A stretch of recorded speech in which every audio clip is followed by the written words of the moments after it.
Hello friends, स्वागत है आपका बीएड विद एसएसपी में।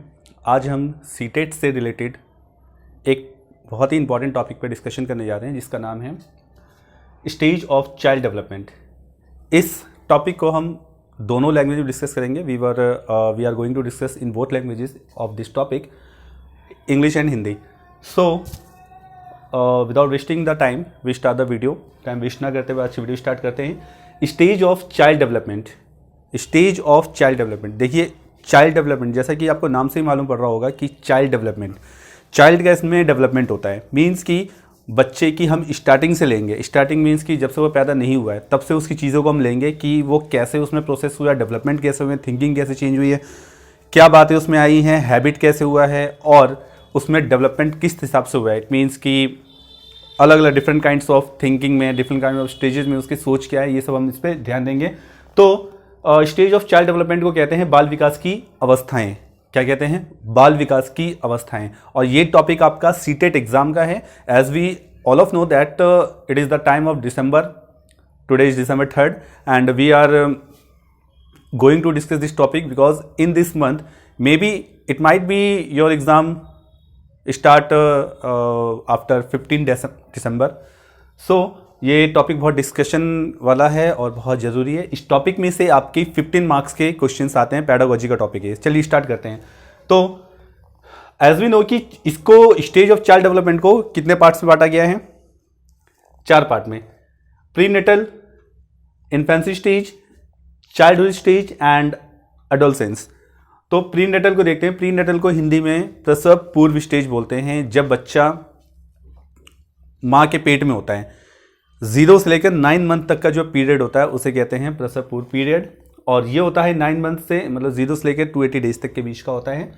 इसमें 4-5 थिंग्स हैं जो फीचर्स हैं वो आप देखेंगे और आपको यही याद रखना है और इन्हीं फीचर्स में से आपके एग्जाम में आते भी हैं। तो टाइम वेस्ट ना करता हूं, देखते हैं फीचर्स क्या है। Start with conception. देखिए, जब कोई फीमेल कंसीव करती है, जब प्रेग्नेंट होती है, तो उसके बाद से पीरियड स्टार्ट हो जाता है। अगर हिंदी में बात करें तो माता के गर्भधारण से शुरू होता है। तो जैसे ही कोई फीमेल गर्भधारण करती है तो वहाँ से ये स्टेज शामिल हो जाता है कि उनकी थिंकिंग, डेली लाइफ, खुशी, गम, टेंशन, डिप्रेशन जो भी है, उन सब का असर बच्चे पे पड़ता है। तो सेकंड स्टेज में ये होता है। सेकंड इसके फीचर्स अगर कहें तो इसमें, इस स्टेज में ऑर्गन्स, मसल्स और बोन्स बनते हैं एक बच्चे के। फीमेल बेबी हो और मेल बेबी हो, उसके ऑर्गन्स, मसल्स और बोन्स इसी स्टेज में बनते हैं। क्रिएशन ऑफ स्कल, यानी कि स्कल का विकास होता है। डेवलपमेंट ऑफ ब्रेन, ब्रेन की चीजें डेवलप्ड होनी उसी समय शुरू होती हैं धीरे धीरे, बहुत ही वो स्टार्टिंग एज होता है। आर्म्स एंड लेग फॉर्मेशन, बाजू यानी कि हाथ और पैर उसके फॉर्मेशन होना स्टार्ट हो जाते हैं। चलिए, तो ये हमारा 4 टॉपिक था प्रीनेटल में, जो कि इसको हिंदी में प्रसव पूर्व कहते हैं। और इसके जो टाइम होता है 280 डेज का होता है या 9 मंथ का होता है। होप सो कि आपको ये चीज़ें याद रहेंगी, ये पॉइंट्स भी याद रहेंगे। नेक्स्ट आते हैं infancy stage. Sorry, infancy stage जो कि बर्थ। अब देखिए, बच्चे का बर्थ हो चुका है, अब उसका जन्म हो चुका है। तो जन्म से लेकर, यानी कि 0 से लेकर 5 ईयर्स तक, जो 5 साल तक का जो बीच का स्टेज है उसे कहते हैं शैशव अवस्था। हिंदी में कहते हैं शैशव अवस्था, इंग्लिश में कहते हैं इन्फेंसी स्टेज। इसमें होता क्या है कि बच्चा पूरी तरह से डिपेंड होता है पेरेंट्स पे। पूरी तरह से डिपेंड मीन्स कि बच्चा बोल नहीं सकता, बच्चा कुछ कह नहीं सकता, बच्चा अपनी बातें बता नहीं सकता है, बच्चा खुद चल नहीं सकता। एवरीथिंग, सभी चीज़ों के लिए पूर्णतः वो माता पिता पर निर्भर करता है। नेक्स्ट है आपका मोर क्यूरियोसिटी टू नोइंग। क्यूरियोसिटी होती है उसको, हर चीज़ की जानने की इच्छा होती है। जैसे कि आपने देखा होगा कोई बच्चा है वो मोस्ट ऑफ थिंग्स को मुंह में ही लेता है। ये आप अपने माइंड में रखिए कि 0 से 5 साल तक के बच्चे के बीच की बात हो रही है। तो वो छोटी छोटी चीज़ों को वो अपने मुंह में लेता है और टेस्ट के जरिए शायद वो पहचानना चाहता है कि उसमें क्या इंप्रूवमेंट है या वो चीज़ क्या है। तो हर चीज़ को लगता है कि वो उसको टेस्ट करके ही पता लगा सकता है। तो इसको जानने की जिज्ञासा होती है, हर चीज़ की फीलिंग, सेल्फ लव। अब आपने ये देखा होगा कि 2 छोटे बच्चे हैं और 2 साल का 2 बच्चे ले लेते हैं। अगर आपने किसी एक को गोद में लिया तो दूसरा बेचारा जो है वो रोना शुरू कर देगा। रोना शुरू कर देगा, फिर चिल्लाना शुरू कर देगा। क्यों? क्योंकि सेल्फ लव की उसमें एक रिस्पेक्ट होती है कि उसे लगता है कि यार मैं खुद से प्यार करता हूँ, मुझे क्यों नहीं गोद में लिया। तो ये चीज़ है कि सेल्फ लव यानी फीलिंग ऑफ सेल्फ लव होती है बच्चों में, 0 से 5 साल के बच्चों में। नोन एज टॉय एज, इन इसी एज को टॉय एज कहते हैं। आप बच्चे के हाथ में फ़ोन दे दीजिए, खिलौने वाला फ़ोन दे दीजिए, खिलौने वाला मोबाइल दे दीजिए, या खिलौने वाली ट्रेन दे दीजिए, खिलौने वाली कार दे दीजिए, तो वो बच्चा खेलना शुरू कर देगा। इसलिए इस एज को खिलौने की आयु भी कहते हैं, यानी कि नोन एज टॉय एज। ध्यान रखिएगा, ये इसको सर्कल किया गया क्योंकि इंपॉर्टेंट है। आपके एग्जाम में क्वेश्चन आता है कि टॉय एज किसके अंडर में आता है, इसमें चाइल्डहुड में, एडोलेसेंस में या इन्फेंसी एज में। ठीक है, होप सो कि आप इस पर टिक करेंगे। नेक्स्ट है लर्न विथ कॉपी। बच्चा क्या करता है कि नकल करता है। नकल करके बच्चा कैसे सीखता है? नकल करके आपने देखा होगा 3-4 साल का बच्चा क्या करता है कि जैसे उसकी मम्मी बोल रही है तो वो भी बोलने की कोशिश करता है। मम्मी अगर किसी पे हाइपर हो रही है तो वो भी करता है। पापा अगर किसी पे हाइपर हो रहा है तो वो भी करता है। पापा हंस रहे तो बच्चा भी हंसेगा। तो ये चीज़ें हैं कि वो नकल करके सीखता है। ये इसके फीचर्स हैं। मोस्ट ऑफ बच्चों में ये चीज़ें पाई जाती हैं। Baseless thinking, self love. देखिए, बेसलेस थिंकिंग होती है, अतार्किक चिंतन होता है। बेसलेस थिंकिंग यानी कि बच्चा जो है चीज़ों को सोचता रहता है, उसकी सोच का कोई बेस नहीं होता। मीन्स कि वो कुछ भी सोचता है और वो एक्चुअल में चीज़ें होती नहीं है। यानी कि मान लीजिए कि कोई बच्चा चाहता है कि अब वो कार चलाना चाह रहा है, तो इतनी छोटी एज का बच्चा कार थोड़ी ना चला लेगा, लेकिन वो कार से खेल रहा है। तो ये चीज़ हम कह सकते हैं कि इसमें क्या होता है कि बच्चे में उस समय जो थिंकिंग होती है, जो रीजनिंग करने की जो पावर होती है उसके अंदर उस समय कम होती है। ठीक है, तो इस एज को कहते हैं बेसलेस थिंकिंग। आप ध्यान रखेंगे कि इस एज को ही कहते हैं, कि इसको इन्फेंसी स्टेज को। नेक्स्ट आते हैं चाइल्डहुड स्टेज। चाइल्डहुड स्टेज जो होता है वो 6 से 12 होता है। देखिए, शैशव अवस्था हमने क्या देखा, 0 से 5। चाइल्डहुड स्टेज क्या है, 6 to 12। ये चीजें वैसी स्टेप बाय स्टेप आगे बढ़ रही हैं।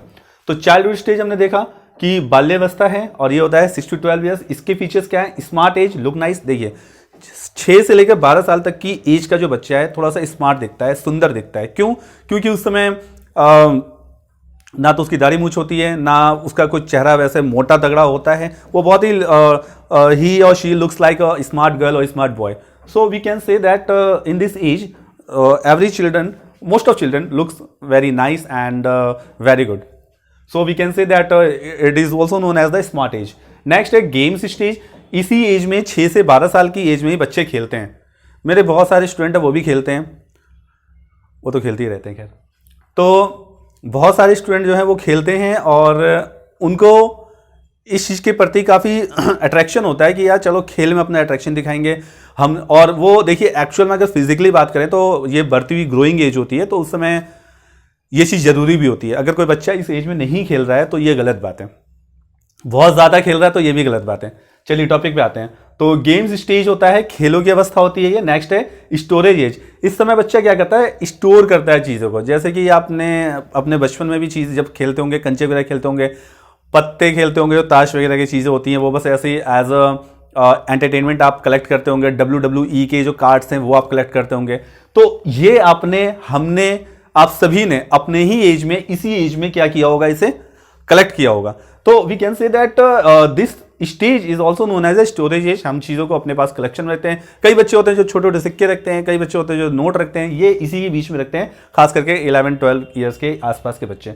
चलिए आते हैं primary school age. As we know that it is starting of the 6 to 12 age, that the 5 and 6 age is the considered age the primary age. क्योंकि 6 साल की एज में ही बच्चे को, 5-6 साल की एज में बच्चे को कहाँ भेजा जाता है, स्कूल भेजा जाता है। तो आपका मे बी क्वेश्चन आ सकता है कि which stage is known as primary school age? So you have to tick in this option. Now we come to the next topic, group और gang age. देखिए, इसमें क्या होता है कि 8, 9, 10, 11, 12 ये जो एज होती है, ये ऐसी होती है कि बच्चा क्या करता है कि एक थोड़ा सा ग्रुप बना के चलता है, टोली में रहता है, उसे अच्छा लगता है। He can't live alone. आपने देखा होगा कि बच्चे अगर आपके पास आ रहे हैं पढ़ने के लिए, ट्यूशन में भी आ रहे हैं, तो वो ट्यूशन में भी अकेले आने में हेजिटेट होते हैं।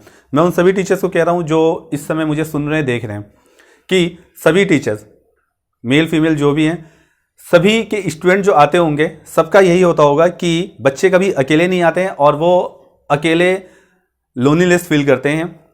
ये एज इनकी काफ़ी अनमेच्योर एज होती है, मासूमियत वाली एज होती है, इन्फेंट एज होती है। इसलिए इस एज में ये ग्रुप बनाना पसंद करते हैं, ग्रुप बनाना ये पसंद करते हैं। इस एज में 2-3 के साथ आएंगे या हंसेंगे या किसी चीज़ को इंजॉय करते हैं, बट अकेले बहुत कम करते हैं। नेक्स्ट है नोन एज लॉजिकल थिंकिंग। अब इस एज में क्या होता है कि तार्किक चिंतन करना शुरू कर देते हैं। तार्किक चिंतन मीन्स कि अगर आप 6 से 12 ईयर्स के बच्चे के से सपोज कि आपने 8 ईयर्स के बच्चे से पूछ लिया कि बेटा अगर आप पीएम होते तो क्या करते, तो वो बताएगा आपको, इमेजिन करेगा कि अगर मैं पीएम होता तो मैं ऐसा करता, मैं ये करता, वो करता। उससे आप पूछिए आप टीचर होते तो क्या करते, शाहरुख खान की जगह होते तो क्या करते, सलमान खान की जगह होते तो क्या करते, वो आपको सभी चीजें बताएगा। तो इट मीन्स कि उसकी सोचने की जो पावर है वो उस समय इंक्रीज हो रही होती है, वो बता सकता है, सोच सकता है। So we can say that in this stage child have 5 to 6 features. First है, देखिए स्मार्ट लुक होगा उसका, स्मार्ट एज है, लुक नाइस दिखेगा वो। एंड गेम्स स्टेज होता है, स्टोरेज एज होता है, किसी चीज़ को कलेक्ट करने का वो शौक होता है अपना ही एक अलग, जिस स्वैग कह सकते हैं। प्राइमरी स्कूल एज होता है एंड ग्रुप और गैंग एज होता है ये। And known age logical thinking age, की लॉजिकल थिंकिंग एज होती है। आप जो भी उन बच्चों से पूछेंगे तो वो आपको काफ़ी अच्छी तरह से बता देंगे। ये टॉपिक भी आपका बहुत ज़्यादा इंपॉर्टेंट है, ये टॉपिक भी आपका बहुत ज़्यादा इंपॉर्टेंट है। होप सो कि आप ये समझ रहे होंगे कि ये इंपॉर्टेंट क्यों है। चलिए नेक्स्ट टॉपिक पे आते हैं, एडोलसेंस एज। देखिए यहां से लेकर यहां तक वैसे तो सारे ही स्टेजेस इंपॉर्टेंट है अपने आप में ही, लेकिन यहां से लेकर यहां तक सबसे ज़्यादा जो इंपॉर्टेंट एज होती है वो यही होती है 13 से 18 के बीच में। अगर हम चाइल्ड डेवलपमेंट की बात करें, पहली बात तो इस एज के बाद बच्चा चाइल्ड नहीं रहता आफ्टर 18, तो इसलिए बहुत ज़्यादा जरूरी है। इस एज को किशोरावस्था भी सॉरी, इस एज को किशोरावस्था भी कहते हैं। मोस्ट डिफिकल्ट एज होता है ये। देखिए ये मोस्ट डिफिकल्ट एज क्यों होता है, क्योंकि इस एज में जो बच्चे होते हैं उनके पास कई तरह की टेंशन होती है। पेरेंट्स प्रेशराइज कर रहे होते हैं, आपको इतने मार्क्स लेके आने हैं, आपको ये चीज़ रूटीन में करना है, आपको इस चीज़ का कहना मानना है, आपको इस वे में सोचना है, इस वे में टॉक करना है, ये आपको इंप्रूव करना है, आपको आगे चल के ये बनना है, उसके लिए आपको ये चूज़ करना है। तो बहुत सारी चीज़ें हैं जो कि पेरेंट्स उन पर प्रेशराइज करते हैं, उनको दबाव डालते हैं, और कहीं ना कहीं ये सही भी है, लेकिन लिमिट में करना चाहिए। और सबसे गलत बात तो ये है कि एज अ पेरेंट्स अगर आपने इस एज को, चलिए ठीक है अवॉइड करते हैं, एज अ पेरेंट्स अगर आपने इस एज को अवॉइड किया, अपने बच्चे की इस एज को अवॉइड किया, मीन्स कि आपने अपने बच्चे को बिगाड़ दिया, ध्यान नहीं दिया, तो आई एम नॉट श्योर कि आप इस एज में उसे संभाल सकते हैं। क्योंकि आप उसे बीट करेंगे, वॉलेंस फॉलो करेंगे तो क्या फ़ायदा है, जब आपने उसको इस एज पे बिगाड़ दिया, जब उसकी कुछ सोचने की, संग्रहण करने की अवस्था थी, जब वो तार्किक चिंतन कर सकता था, तो आपने उसको बिगाड़ दिया, सही गलत की पहचान नहीं बताई, तो अब आप उसको आगे कैसे उसको मोटिवेट कर सकते हैं। मोटिवेट तो पहली बात होगा ही नहीं, वो बिगड़ चुका है। दूसरी बात ये, आप उसको एक ही रास्ते पे कैसे ला सकते हैं। तो ये चीज़ें हैं जो कि आपको देखना होता है। इस एज में 13 के आसपास क्या होता है कि बच्चा जो है वो वहाँ पहुँच चुका होता है, 6ठी 7वीं क्लास में पहुँच चुका होता है। तो इस एज में आप बच्चे को अगर प्रेशराइज कर रहे हैं, डांट रहे हैं, तो आई डोंट थिंक सो कि यार कुछ फ़ायदा है। मेरा एक स्टूडेंट भी है ऐसा, तो पेरेंट्स को उनके सोचना चाहिए कि उसको इतना पहले क्यों बिगाड़ दिया। देखिए पैदा तो हर कोई कर लेता है, लेकिन बात होती है परवरिश की। परवरिश अगर अच्छी है तो ये बहुत अच्छी बात है। परवरिश अगर अच्छी है तो ही हम एक अच्छी लाइफ जी सकते हैं, अच्छी लाइफ दे सकते हैं सोसाइटी को, और कुछ अच्छा सोच सकते हैं अपने लिए और फैमिली के लिए। और जब वही लड़का या लड़की आफ्टर मैरिज यानी कि मैरिज लायक हो जाते हैं, तो उस समय बहुत ज़्यादा डिपेंड करता है उनकी परवरिश पे। अगर देखिए परवरिश अच्छी होगी तो ये बहुत सही होता है, अदरवाइज बहुत सारे केसेस कोर्ट में जाते हैं सिर्फ इसी चीज़ की वजह से, क्योंकि उनकी परवरिश स्टार्टिंग में ठीक नहीं हुई है। तो अदर टॉपिक है ये, we come to the topic. बस मुझे ये कहना है कि ये कठिन काल क्यों होता है, क्योंकि मोस्ट ऑफ पेरेंट्स क्या करते हैं कि यहाँ तक तो बच्चे को सोचते हैं कि बच्चा है बच्चा है बच्चा है, जो कि उनका सोचना बहुत गलत है। खास करके लड़कों के लिए, कि लड़कों के लिए सोचते हैं बच्चा है आगे कर लेगा, ये बहुत गलत है। बल्कि एज अ गर्ल और एज अ बॉय आपको खुद ही सोचना चाहिए कि आपकी कुछ रिस्पॉन्सिबिलिटी है। अगर आप नहीं सोच रहे हैं तो उससे पहले आपके पेरेंट्स की रिस्पॉन्सिबिलिटी होती है कि वो आपको बताएं। और एक लड़की के फादर होना और एक लड़के के फादर होना, दोनों में बहुत ज़्यादा डिफरेंस है, और दोनों की ही अपनी अलग अलग रिक्वायरमेंट होती है, दोनों की ही अपनी अलग अलग एक ड्यूटी होती है। सो होप सो ये अलग टॉपिक चला जाएगा, मैं टॉपिक पे ही आता हूँ, बस होप सो कि आप समझ रहे होंगे मैं क्या कहना चाह रहा हूँ। मोस्ट डिफिकल्ट एज होता है ये, क्यों होता है वो मैंने आपको बता दिया। नेक्स्ट है अट्रैक्ट टू अपोजिट जेंडर। ये क्या होते हैं कि इस एज में अट्रैक्शन होता है, ध्यान रखिएगा, अट्रैक्शन होता है। बहुत से जो बॉयज़ या गर्ल्स होती हैं इस एज को लव का नाम देती हैं। देखिए भाई, लव और अट्रैक्शन में बहुत डिफरेंस होता है।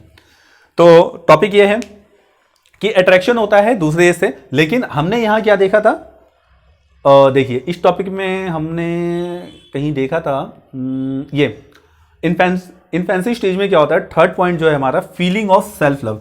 इसमें क्या करता है बच्चा, खुद से प्यार करता है, उसको खुद से ही प्यार होता है। कोई उसको मतलब साथी को कोई गोद में ले ले तो बच्चा रोने लगता है। लेकिन इस एज में क्या होता है कि हमें अपोजिट जेंडर से अट्रैक्शन होता है। ठीक है, ध्यान रखना, आपको एग्जाम में आ सकता है।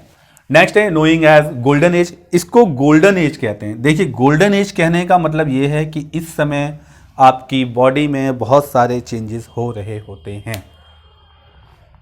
आप बाल्य अवस्था से किशोर अवस्था की तरफ बढ़ रहे होते हैं, बहुत सारे जेनेटिक चेंजेस हो रहे होते हैं, बहुत सारे रिप्रोडक्टिव चेंजेस हो रहे होते हैं, जो कि अपने आप में ही बहुत ज़्यादा अच्छा लगता है, अपने अंदर फीलिंग आती है, और भी बहुत सारी चीज़ें हैं जो कि एक बायो का पार्ट है। आई डोंट थिंक सो कि मुझे समझाने की ज़रूरत है। एज अ स्टूडेंट अगर आप देख रहे हैं तो मुझे नहीं लगता कि समझाने की ज़रूरत है, टीचर्स को तो खैर पता ही होगा। तो स्वर्णकाल इसे कहा जाता है। होप सो आप समझ रहे होंगे कि इसको स्वर्णकाल क्यों कहा जाता है। कुछ बच्चे इस एज में, कुछ लड़के लड़कियां इस एज में अपनी ही अलग फैंटेसी में जी रहे होते हैं, जबकि जब तक आप मेच्योर ना हो जाएं, चीज़ों को ना समझें, तब तक इस टाइप की चीज़ें नहीं सोचनी चाहिए। लेकिन सच तो ये है कि ये एज अपने आप में ही क्या है, एक स्वाभाविक एज है। अगर इस एज में ये चीज़ें नहीं हुई तो थोड़ा सा ऑकवर्ड लगता है, लेकिन कंट्रोल करना चाहिए आपको, चीज़ों को डीपली नहीं इन्वॉल्व करना चाहिए। हर चीज़ की एक्सेसिवनेस जो होती है वो ठीक नहीं होती है, हर चीज़ की अधिकता खराब होती है। चलिए टॉपिक पे आते हैं, रोल मॉडल। ये बहुत इंपॉर्टेंट पॉइंट है। इसमें जो फोर्थ फीचर है रोल मॉडल, इसमें क्या होता है कि आप सपोज कि आप 17 ईयर्स के हैं and you have joined the gym. अब आप जिम गए, आपने कहा यार मेरे को बॉडी बनानी है, और बॉडी बनानी है सलमान खान जैसी। अब आप सोचेंगे कि सलमान खान जैसी बॉडी बनानी है तो मेरा रोल मॉडल हो गया यार वो, तो मैं तो उसकी जैसा बनाऊंगा। इसी तरह से किसी दूसरे बच्चे ने सोचा कि मुझे बड़े होकर बिजनेसमैन बनना है। अब कैसे बनना है, पहली बात तो वो बड़े होने के आसपास ही है। कैसे बनना है, तो वो अंबानी को अपना रोल मॉडल बना लेगा। कोई लड़की सोची कि मुझे फैशन डिजाइनर बनना है, शाहरुख खान की वाइफ को अपना रोल मॉडल बना सकती है। ठीक है, तो ये चीज़ें हैं, आपको ध्यान रखना है कि किसका क्या है। इस बात को आप ध्यान रखेंगे कि इस एज में प्रेरणा लोग बाग मान लेते हैं, बच्चे जो हैं किसी न किसी चीज को प्रेरणा मान लेते हैं। नेक्स्ट है एब्स्ट्रैक्ट डिटेल थिंकिंग। देखिए अभी मैंने आपको बोला था तार्किक चिंतन और डिटेल थिंकिंग में क्या डिफरेंस है।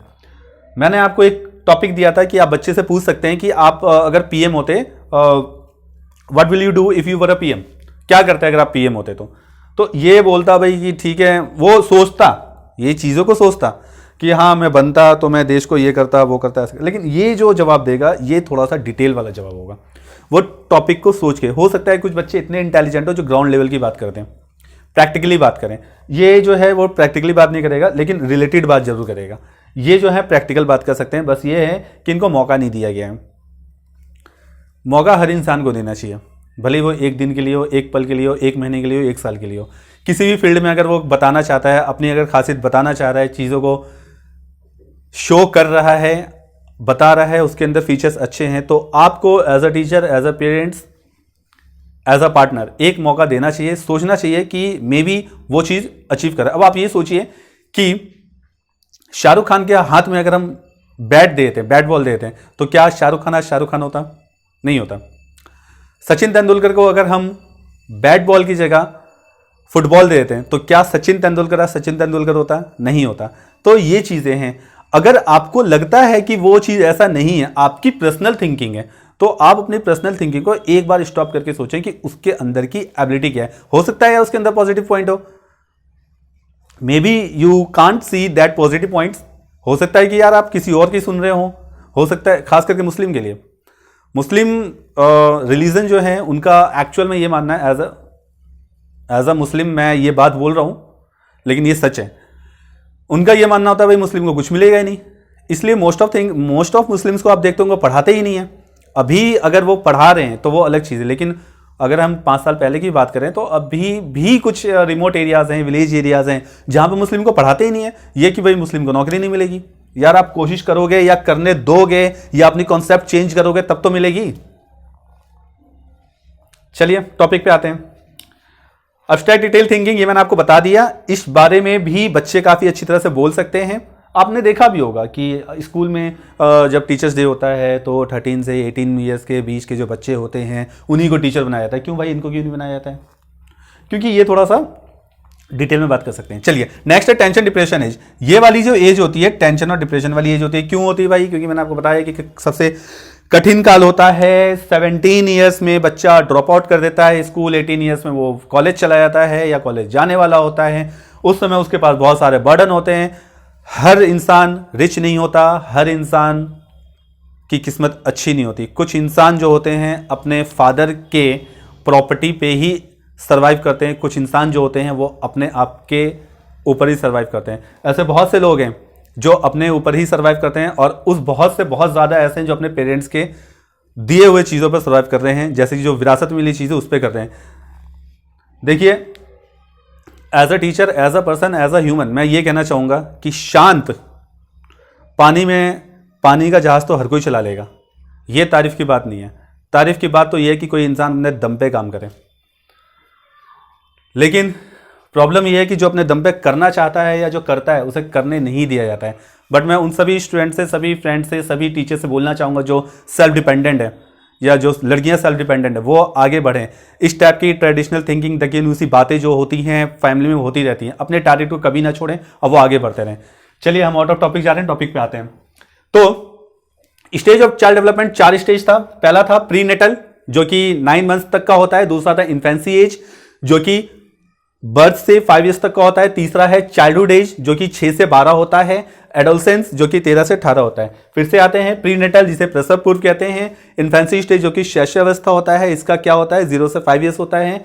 बाल्यावस्था जो कि 6 से 12 साल तक का होता है और किशोर अवस्था जो कि 13 से 18 साल होता है।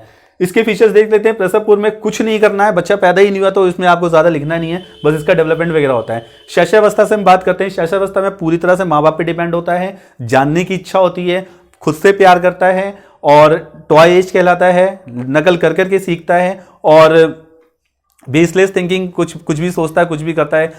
ये इस एज में देखा होगा आपने, बच्चे सो रहे होते हैं 6 महीने का, 2 महीने का या 1 साल का या 1.5 साल का, वो अपने आप ही हंसना शुरू कर देता है, खास करके नींद में। तो ये चीजें हैं। नेक्स्ट है बाल्यावस्था में क्या होता है कि स्मार्ट एज, बच्चा स्मार्ट दिखता है।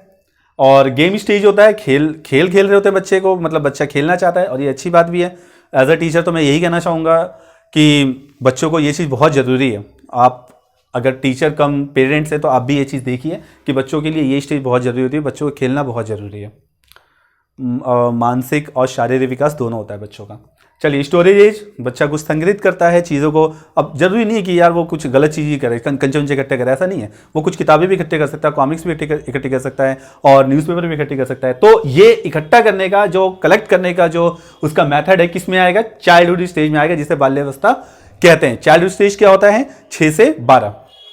6 से 12 प्राइमरी स्कूल एज, इस एज में आप स्कूल जाते हैं। ग्रुप, गैंग बनाते हैं बच्चे, ग्रुप में चलते हैं भाई कि चल तू वही कैसा, तू आज क्या लेके आया, मैं तो ये लेके आया, चल आज खेलने चल रहे हैं, पढ़ाई में जो भी एक्सेट्रा जो भी है। Knowing age logical thinking age, थोड़ा सा वो दिमाग लगाना शुरू कर देता है, भाई ये ऐसा होता है तो मैं वैसा करता। ये मेरा खुद का एक स्टूडेंट है तो वो भी ऐसी उल्टी सीधी बातें करता है, लेकिन अब थोड़ा थोड़ा उसमें इंप्रूवमेंट आ रही है क्योंकि वो 11-12 के आसपास का है। चलिए नेक्स्ट टॉपिक पे आते हैं। किशोरावस्था जो कि मोस्ट डिफिकल्ट एज है, आपको बता दिया क्यों है। नेक्स्ट है अट्रैक्ट, अपोजिट अट्रैक्शन होता है हमारे अपोजिट जेंडर से। नेक्स्ट है नोन एज गोल्डन एज, मैंने इसका रीजन बता दिया गोल्डन एज क्यों कहते हैं। नेक्स्ट है रोल मॉडल, इसमें क्या होता है रोल मॉडल हम मान लेते हैं किसी को भी। नेक्स्ट है एब्स्ट्रैक्ट या डिटेल थिंकिंग, किसी भी चीज के बारे में आप डिटेल में बता सकते हैं। और लास्ट है आपका टेंशन डिप्रेशन एज होती है, क्योंकि इस एज में आपके पास बहुत सारा बर्डन होता है, बहुत सारी जिम्मेदारी होती है। तो होप सो कि आपको ये टॉपिक समझ में आ गया होगा। और as a teacher, as a parents या एज अ फ्रेंड आप इनको देख सकते हैं कि ये अगर आप सीटेट एग्जाम में नहीं बैठे तो भी आपके लिए जरूरी है। इसलिए कहते हैं कि हर पर्सन को एजुकेटेड होना जरूरी है, खास करके महिलाओं को। ताकि ये चीज़ें उनको अगर पहले से पता होंगी तो काफ़ी अच्छी तरह से हैंडल कर सकते हैं कि किस एज में कैसा हमें अपने बच्चे को ट्रीट करना है। ये नहीं कि यार कुछ काम इस एज में करना है, इस एज में लाके करो, वो तो बिगाड़ दिया, आतंकवादी बना दोगे अपने बच्चे को। चलिए, होप सो कि आपको ये टॉपिक क्लियर होगी, और इसमें अगर कुछ प्रॉब्लम है तो आप मुझे कमेंट में लिख के भेज सकते हैं। तो मिलते हैं नेक्स्ट वीडियो में नेक्स्ट टॉपिक के साथ, क्योंकि आज हमने 15 मार्क्स का किया है। इससे रिलेटेड और भी टॉपिक हैं आपके जो कि हम नेक्स्ट टॉपिक में करेंगे नेक्स्ट वीडियो में। तो इससे रिलेटेड आपको कुछ भी अगर प्रॉब्लम है तो आप मुझे कमेंट में लिख सकते हैं। तो मिलते हैं नेक्स्ट वीडियो में नेक्स्ट टॉपिक के साथ। तब तक पढ़ते रहिए, किसी न किसी टॉपिक से कनेक्टेड रहिए और पॉजिटिव चीज़ों को फॉलो कीजिए, नेगेटिविटी के अंदर मत आइए और स्टडी से लिंक्ड रहिए। और जो भी प्रॉब्लम है आप मुझे कमेंट में लिखिए, आपकी जो प्रॉब्लम जरूर सॉर्ट आउट की जाएगी। मिलते हैं नेक्स्ट वीडियो के साथ। Thank you.